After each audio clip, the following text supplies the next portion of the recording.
It is a rainy midnight in a town in Maine, USA. David is busy arranging movie posters of Stephen King. His profession is painting movie posters for various production houses. He has to submit this picture to the company tomorrow. Suddenly, with a flash of lightning, the power goes out. The large tree standing by the lake is in such a state that it looks like it will burn down in the storm. The Drayton family is watching this scene in surprise. As everyone comes down from the studio to sleep, the glass of the window breaks, and the tree planted by the beloved grandparents crashes down. The following day, an extraordinary event occurs. A strange, supernatural, and enchanting mist descends from the mountains, covering the entire town. People trapped in the mall cannot leave out of terror because death awaits outside. Will they be able to get out of this mall? What is the mystery of this unknown mist? As the creator of cosmic horror, H.P. Lovecraft, said in his famous line, "The oldest and strongest emotion of mankind is fear, and the oldest and strongest kind of fear is fear of the unknown."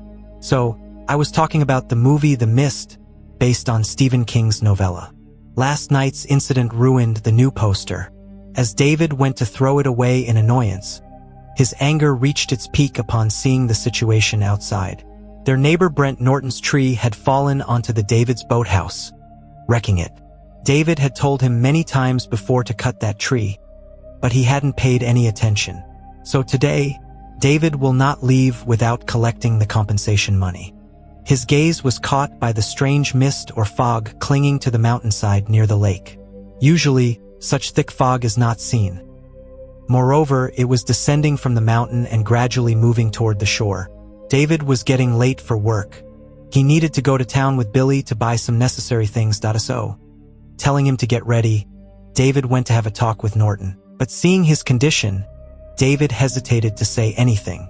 Norton's own special 1980 collection car had been damaged by the falling tree. Despite the poor relationship between them, Norton agreed to pay the compensation. However, for that, they had to go to town and talk to the insurance company people. When Norton asked David for a lift to the town, the three of them set off. On the way, they noticed several special military force vehicles rushing breathlessly toward the mountains. The two of them reached the town while sharing jokes and stories. Mobile towers are still down, and the landlines are not working either. The shopping mall is very crowded today. Everyone is talking about last night. Long lines have formed because of the delay in generating bills. Meanwhile, Private Jessup comes to meet his girlfriend Sally with his friends before going on leave.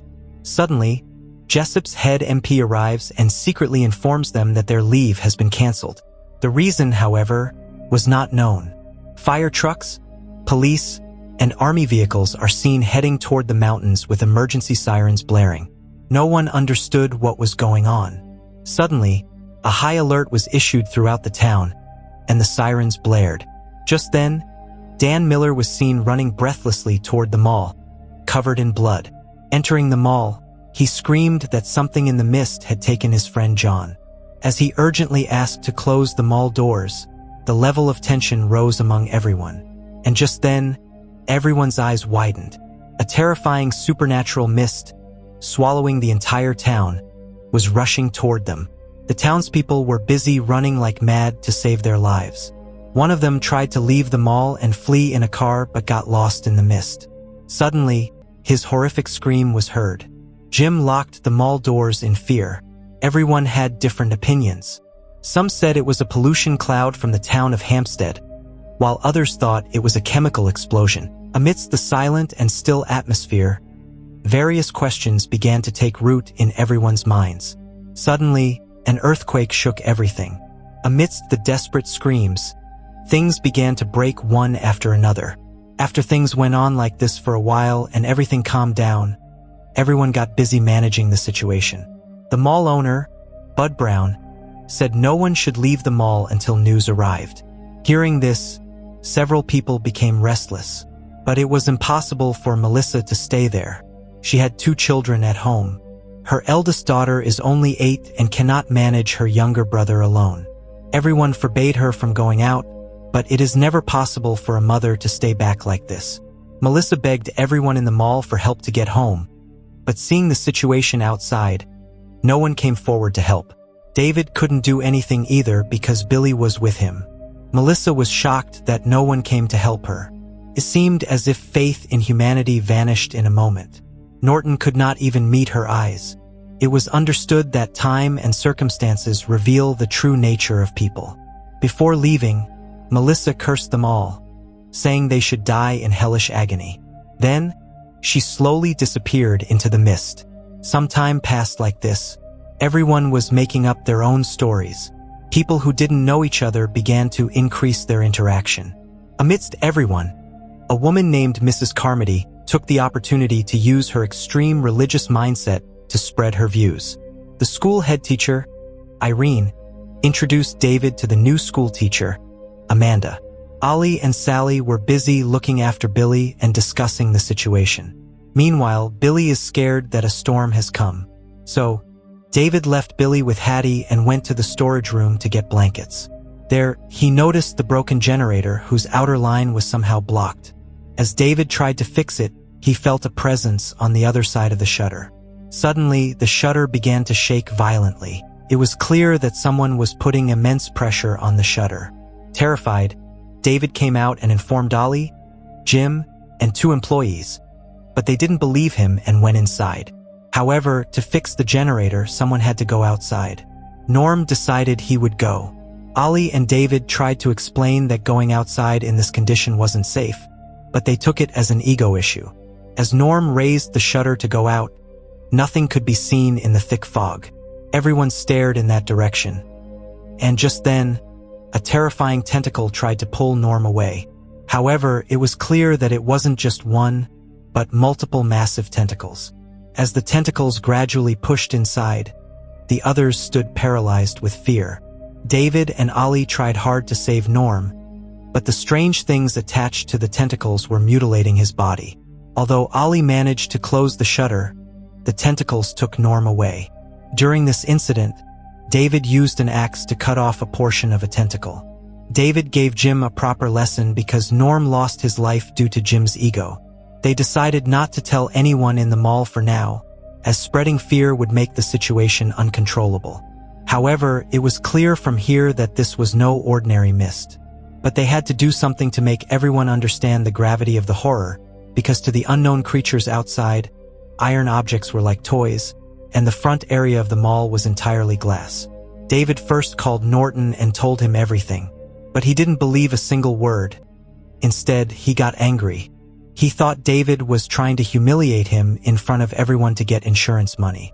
As Norton reached the point of a physical altercation, Ollie gave David a chance to tell the storage room story to everyone. When most people in the mall didn't believe him, Brown went with them, saw the severed part of the tentacle with his own eyes, and lost his composure in fear. When he touched it with a stick, it turned into liquid and spread. Finally, Brown admitted before everyone in the mall that something was indeed happening that was beyond human understanding. With time, everyone started covering the front area of the mall with various grocery items. On the other hand, the fraud Carmody thought that God had initiated the end times on earth. God would punish everyone who was not on the path of religion. She prayed for God to give her the power to send his message so she could portray herself as a Messiah. When Amanda tried to behave in a friendly manner, she spoke rudely to her and left.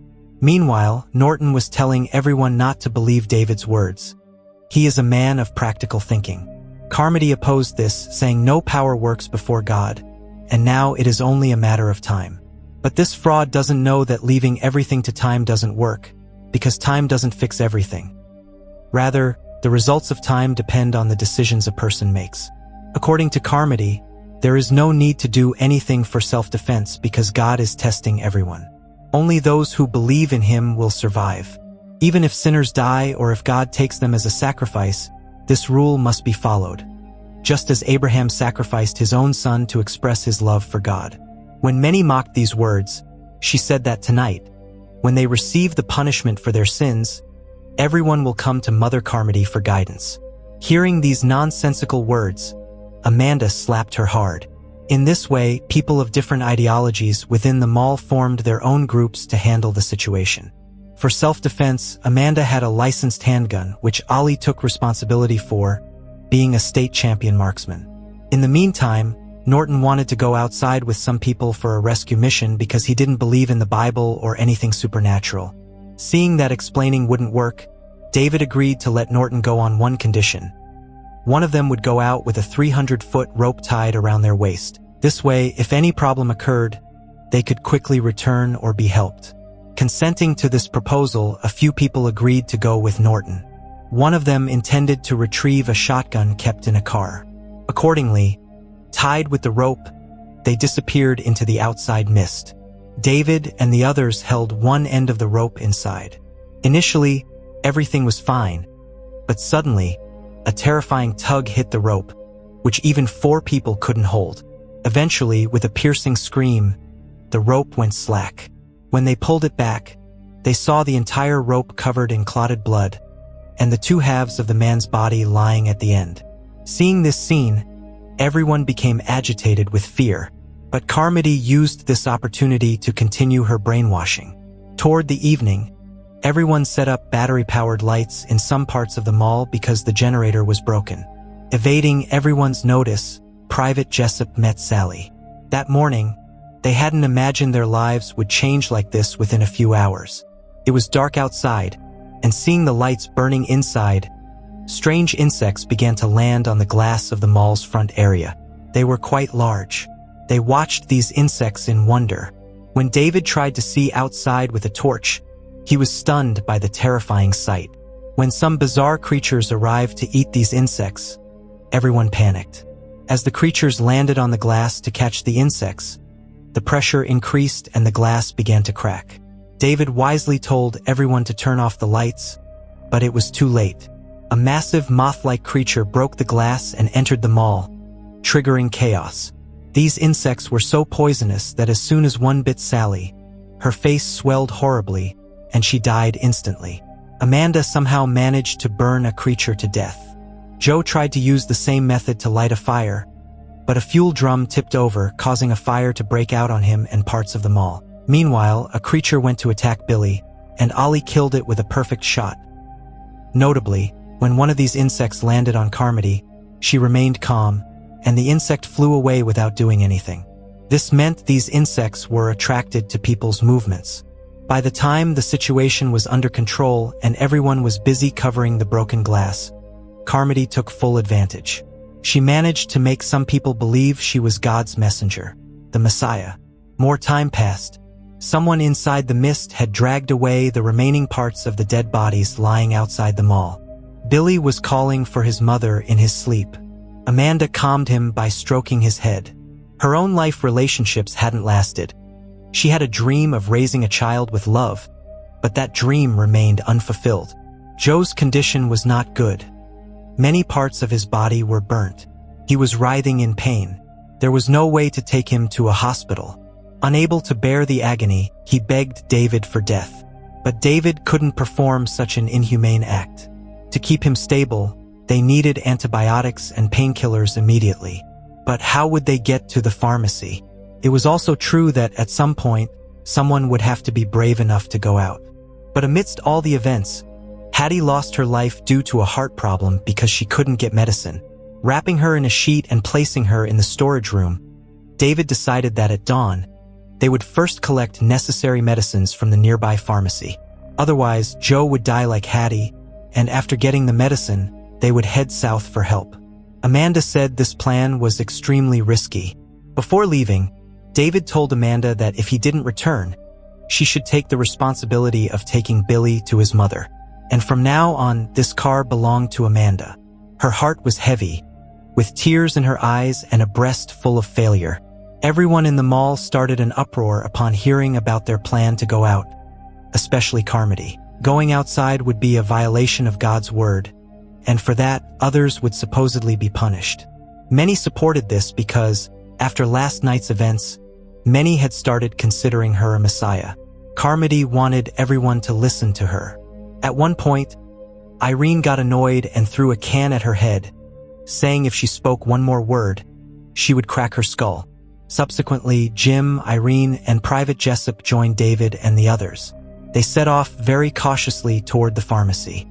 There was a strange silence and a mysterious environment all around. Somehow they reached the pharmacy and gathered the medicine, but then they felt a presence. A strange sound. Then what Jim saw cannot be expressed in words. Hanging in spider webs were the bodies of the first group, Norton and the others. One could tell by looking at them what kind of hellish agony they suffered before death. Suddenly, the head MP from Jessup's group pulled Jim from the spider web. His entire body was covered in hideous sores. He was desperately asking for help. The MP's last words were, "It's our fault. Everything happened because of us."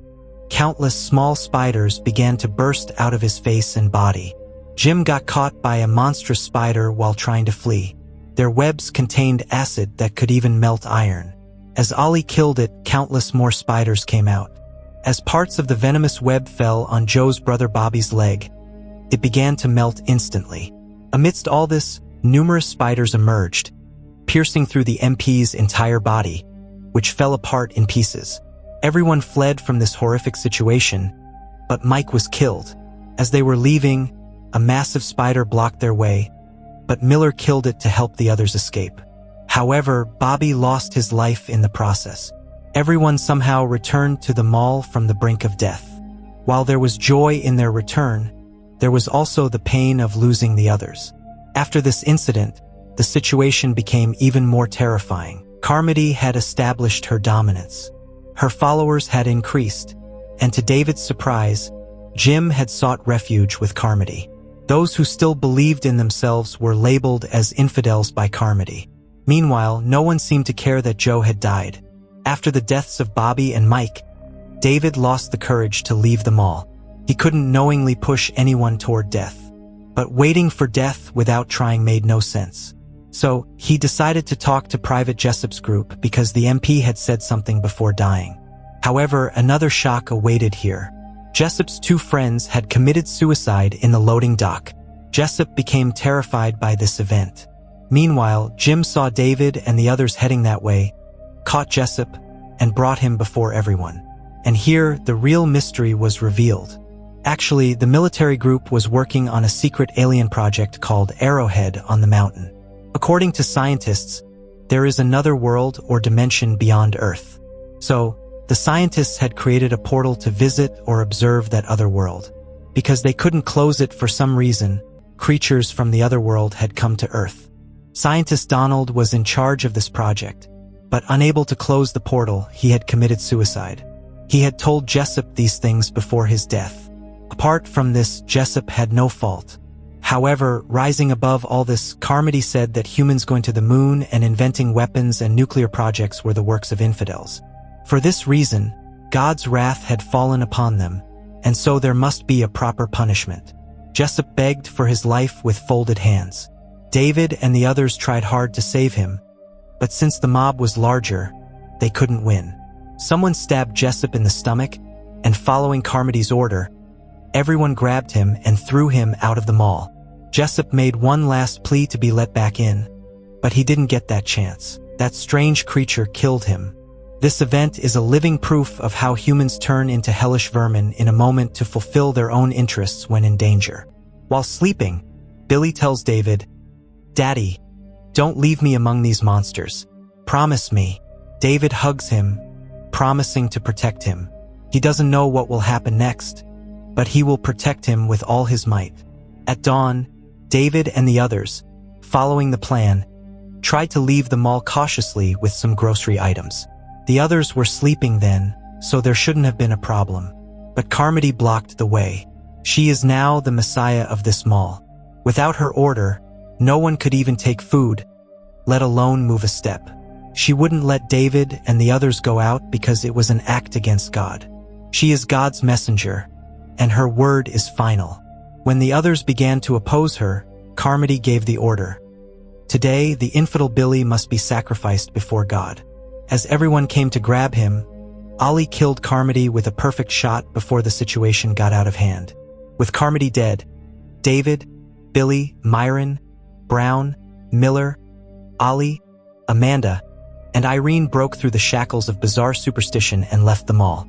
Although they all reached David's car, unfortunately, Ollie and Myron became victims of the terrifying creatures. Along with them, Brown ran back into the mall out of fear. Taking the gun that fell from Ollie's mutilated body onto David's car, they somehow left the scene. Everyone in the mall watched them in surprise. They set off on an uncertain path with more hope than fuel. On the way, they passed David's house. There, in front of the garden, his wife's body was hanging. Without letting the sleeping Billy know, David moved forward through the thick fog with a heart full of pain. In the silent and still town, they seemed like the last survivors on Earth. Countless people had fallen victim to the creatures hidden within this mysterious mist. After traveling some distance, the car stops. They feel a terrifying earthquake. But the illusion vanished immediately. What they saw was something they could never have imagined before. A giant, otherworldly creature whose form is perhaps impossible to describe. The ground was shaking with its every step. Is today really the end of the world? After the creature passed them, David started the car. A few hours passed. The car's fuel was also exhausted. He had thought that they would come out by cutting through the fog. But it didn't happen. There was a look of despair on everyone's faces. Fate stood before them. It was no longer possible to escape from here. Strange sounds could be heard from a distance. The heart felt cold inside. David had the gun taken from Ollie. After seeing everyone's hellish deaths, Miller said it is better to end oneself beforehand than to die brutally at their hands. When David looked at them speechlessly, everyone nodded in agreement. But unfortunately, there are 4 bullets in the gun. David is prepared to take this difficult step himself. He is about to do the most heinous act of his life. As Billy tried to ask something without understanding, the sound of 4 gunshots was heard inside the car. David broke down in frantic tears.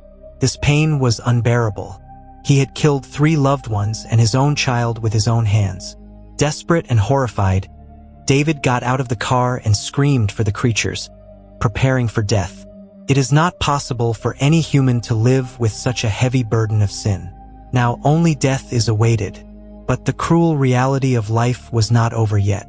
Because cutting through the mist, army tanks, military forces, rescue teams, and trucks full of survivors emerged, among whom was Melissa, who had left the mall without anyone's help.